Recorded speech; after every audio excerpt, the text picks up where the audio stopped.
Para uma pessoa que não conhece, como é que se pode definir o que é arquitetura? A arquitetura é o abrigo do homem, é algo feito pelo homem para o homem e na escala do homem. O resto é conversa. A arquitetura, ao longo dos anos, ao longo da nossa vida, ela tem sido isto, de uma forma maior, de uma forma menor, na residência, a catedral, mas é basicamente esse conceito. E essa questão da escala do homem está se perdendo? Eu temo que sim, principalmente nos últimos produtos de arquitetura moderna. Você vai para Dubai e eu, quando vejo as fotografias de Dubai, eu fico na dúvida se as fotografias são muito ampliadas ou eu que encolhi um pouco. Como de fato eu encolhi um pouco, é possível que esse problema de escala seja meu. Mas eu acho que esse conceito da dimensão do homem, do abrigo do homem, é básico na arquitetura. Fora isso, nós estamos fugindo um pouco para um gigantismo que às vezes se justifica. Numa igreja gótica, por exemplo, mas de uma forma maior e geral, não. Uhum. E como é possível fazer a escala do homem numa metrópole como São Paulo? Não é difícil. Eu pessoalmente venho trabalhando há 50 anos já que eu estou aí insistindo e teimando em fazer arquitetura em São Paulo. Nós temos sempre procurado manter a escala do homem. Veja, a escala do homem não está no produto final, mas está nas suas partes, evidentemente. Você faz um edifício maior ou menor, mas quando você penetra nesse edifício, você recondiciona, você reproduz a escala humana novamente. Isso sem dúvida nenhuma. A minha crítica aos grandes edifícios, mais que aos grandes edifícios, aos grandes espaços, é quando você chega a projetos de arquitetura, como, por exemplo, certos museus no mundo inteiro que têm aparecido, que, pela dimensão, pela grandeza, são muito bonitos, mas perdem a realidade como museus, eles deixam de ser museus para serem uma exibição em si mesmos e não mais um invólucro de conteúdo de mostragem de qualquer coisa que seja. E por quê? Porque perderam aquela dimensão básica que é a escala humana. Grande parte da população brasileira desconhece a arquitetura, pouco percebe que ela existe no seu dia a dia. Até mesmo quando se depara com exemplos de arquitetura, porque eles estão, num certo sentido, perdidos num imenso oceano de construções que não têm arquitetura. Como é que se reverte isso? Bom, de uma certa maneira, a arquitetura atinge, na minha visão, atinge o indivíduo de duas maneiras. Primeiro, o impacto inicial. Ele vê um prédio maior ou menor, aquilo produz um impacto. Porém, ele entra no prédio.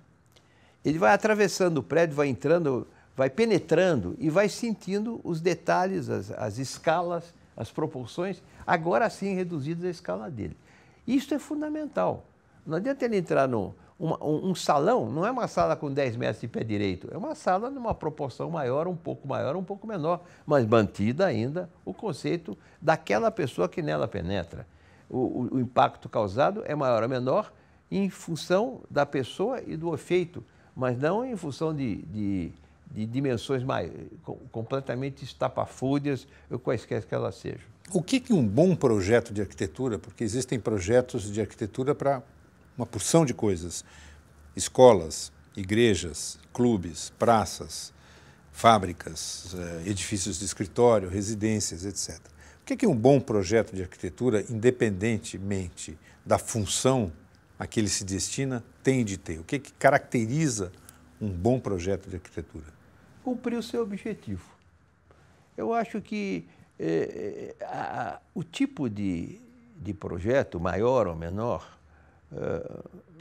não entra em conta. O que entra é saber se aquele objetivo inicial, seja ele uma casa popular ou palácio do governo, está cumprido o seu objetivo. Ele está resolvendo aquele problema para o qual ele foi proposto?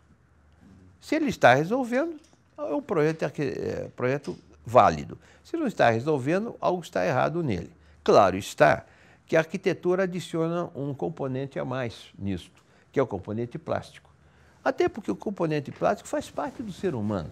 Nós gostamos do que é bonito, não gostamos do que é feio, existe mais ou menos uma identidade do que é bonito. Ninguém acha que a Gisele Bündchen é feia.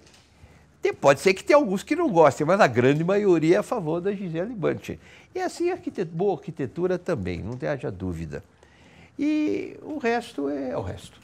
E em que medida a arquitetura ultrapassa o limite do edifício para ingressar na cidade? Ou seja, em que medida ela se penetra e interpenetra com o urbanismo? Depende muito de dois fatores. O primeiro é a dimensão da demanda. A dimensão da demanda, às vezes, ela exige uma solução de maior porte. No momento que essa solução de maior porte existe, ela tem que se integrar no entorno. E aí, então, entra o conceito de urbanismo. Você procura, evidentemente, resolver da melhor maneira possível o problema dentro, não do terreno apenas, mas dentro do entorno. E o entorno é a cidade. Uhum. E o que faz uma boa cidade? O que faz uma boa cidade são uma série de características muito diferentes. Mas, no caso, em Tela, o que faz uma cidade razoavelmente boa é aquela que tem edificações que atendem às demandas e desejos dos seus habitantes, sem ferir conceitos plásticos maiores. Eu não vou fazer uma torre de 180 metros de altura para botar uma antena de televisão, porque eu acho bonito uma torre de 180 metros. Ela pode até ser, mas dependendo da posição e da localização, pode ser até uma afronta ao entorno. Então, tudo isso caminha paralelo. É um pouco difícil, às vezes, de explicar, porque a arquitetura, ela, como todo o elemento em 3 dimensões, ela precisa ser analisada volumetricamente. Mas tem uma base, tem um elemento fundamental, é o homem. Analise tudo em função do homem que você tem uma escala bastante razoável para seu posicionamento. Na sua atividade profissional, há uma ação que foi importante, que foi o veto a um projeto na Avenida Paulista. Havia a ideia de se fazer uma Avenida Paulista subterrânea, em que, quer dizer, quase que um minhocão ao contrário, né? E isso chegou-se a ser esboçado, foi construído um pequeno pedaço dessa avenida e a sua insistência impediu isso. Qual era a crítica naquele momento e em que medida essa crítica persiste hoje em dia? Eu ainda acho que um dos motivos de orgulho que eu tenho profissional é ter impedido o desastre que seria rebaixar a Avenida Paulista. Chamava Nova Paulista. Destruir a Avenida Paulista. Nós nos limitamos a largá-la. A bem da verdade, naquela época eu não tinha a certeza profissional que eu tenho hoje, mas graças a Deus eu tive o instinto suficiente para me contrapor à proposta inicial, porque era uma proposta de engenharia, não era uma proposta de urbanismo nem de arquitetura, que tinha uma visão muito ligada a transportes e pouco ligada à cidade. Hoje eu tenho convicção que talvez a maior obra de arquitetura que eu fiz na minha vida foi aquela que eu não deixei fazer. Foi uma não obra. A não obra. Entendi. Roberto Botti, mais uma questão. O que um cidadão comum, que não tem nada a ver com arquitetura, ganha quando há mais bons exemplos de arquitetura em volta dele? A qualidade plástica da arquitetura é muito importante, porque ela é como a pessoa que vai a um museu. O que a pessoa faz no museu?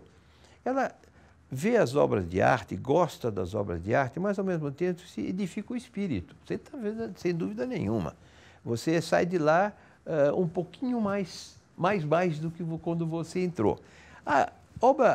Boa obra de arquitetura tem esse efeito. Ela ajuda ao indivíduo a entender melhor o que é qualidade, o que representa boa plástica, pelo contraste e pela presença. Infelizmente, hoje em dia, eu diria que as boas obras de arquitetura são tão raras que às vezes a gente não consegue nem distingui-las no meio urbano. Mas isso é um outro problema que fica para outra vez.